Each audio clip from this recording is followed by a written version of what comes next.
So the narrator, the apple picker, he feels strange enough, and that strangeness of looking at the iced water breaking down into pieces as he held the drinking trough upside down.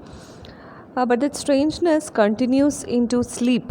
Okay, before it fell, he remembers that he had already slept. Before the glassed water fell, he was already on his way to sleep. And then he says that he was almost sure what form of dream that he was going to take. And I could tell what form my dreaming was about to take. I was almost sure that I was going to dream about apples because I was picking apples. So then, here is his dream. Magnified apples appear and disappear, stem end and blossom end, and every fleck of russet showing clear.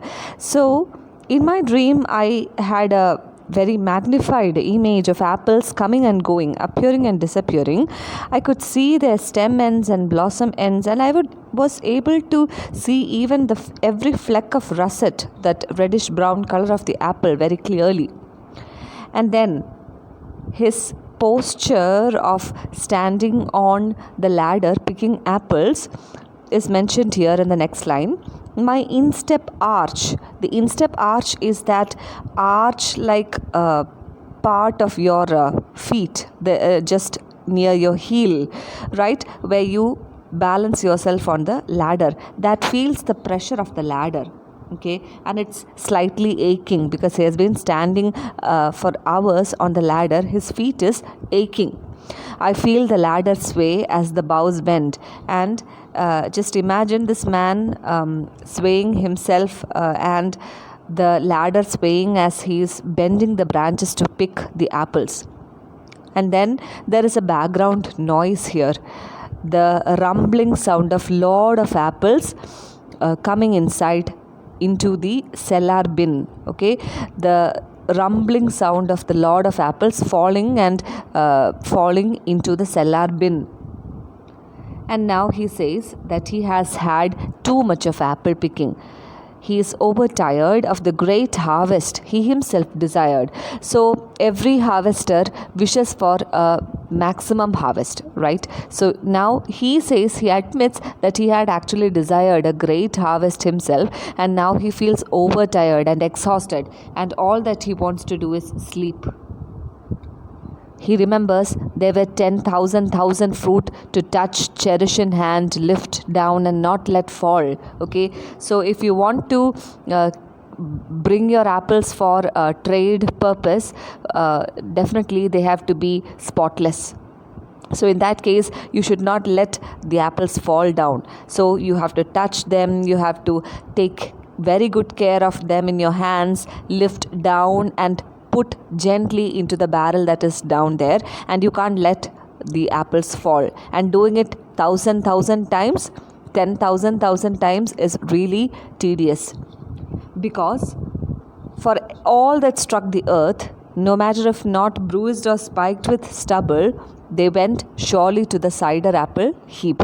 So all those apples that did not fall into the barrel, even if they are not bruised on a stone or a rock, they went to a heap of apples that were used for cider apple vinegar or something, as of no worth. So every apple that did not go into the barrel and fell on the ground was counted worthless, and it could not be used as for the harvest.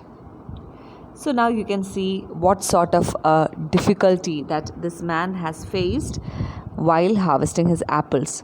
No wonder he was so tired.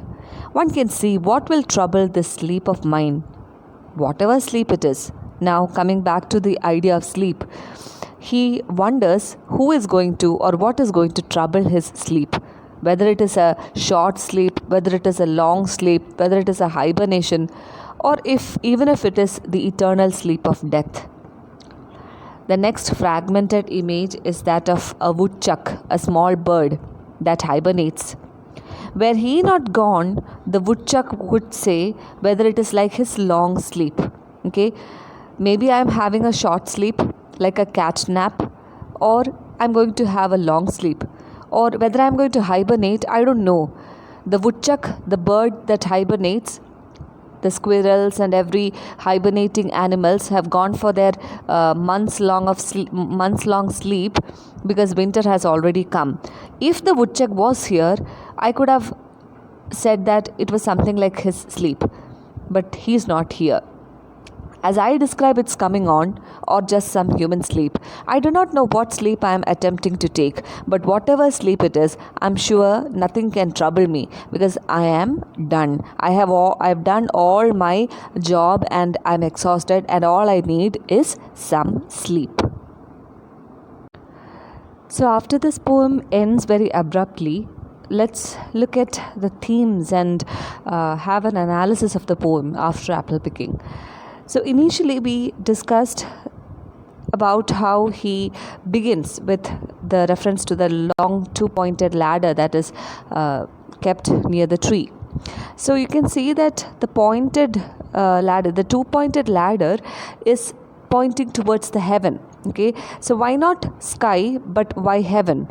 So it forebodes the image of death and sleep that is going to come in the poem. Okay, the idea of death and the idea of life and afterlife. So this poem in itself has a lot of dualities. Just like the two-pointed ladder, it has a lot of dualities to mention.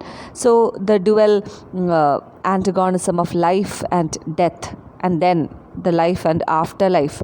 You can see the dualism of dream and sleep recurring in this poem. Okay, so in the beginning we can see that the poem talks about apple picking, harvest. So it can be analyzed as a metaphor for life's harvest. Okay, the efforts and the hard work of a person's life, okay, as a harvest. Okay, and when you further go into the poem, you can see the dualism of strangeness and clarity.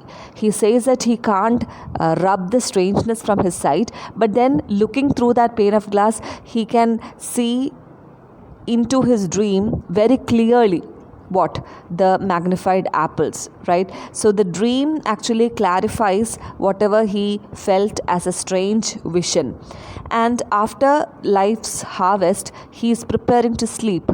And the sleep, the eternal sleep, probably the longer sleep, the eternal sleep that is going to come, he says that nobody is going to bother him from it.